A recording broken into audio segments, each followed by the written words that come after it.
চট্টগ্রাম সব সময় পথ দেখিয়েছে। এখনও চট্টগ্রাম গত যে স্ট্যাটিস্টিক্স সমগ্র সিটি কর্পোরেশনের আমরা গত বছর 2025 সালে প্রথম স্থান অর্জন করেছি এর মাধ্যমে। কাজে আমরা মনে করি এই প্রথম স্থান আমরা ধরে রাখতে চাই সারা বাংলাদেশের সিটি কর্পোরেশনে আমাদের এই ক্লিন গ্রিন এই কনসেপ্টের মধ্যে দিয়ে, পরিষ্কার পরিচ্ছন্নতার মধ্যে দিয়ে। আমি শুধু সাধারণ জনগণকে বলতে চাই, বারবার যেটা বলছি, যে এই শহর আমাদের সবার শহর, এই শহর আমার একার শহর নয়। কাজে সবাইকে দায়িত্ব নিয়ে কাজ করতে হবে। যার যার বাড়ি আছে তার বাড়ির আঙিনা পরিষ্কার করবেন।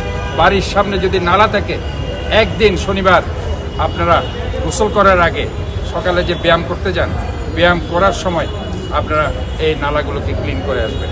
তারপরে আপনি বাথরুমে গিয়ে পরিষ্কার হয়ে বাইরে যাবেন।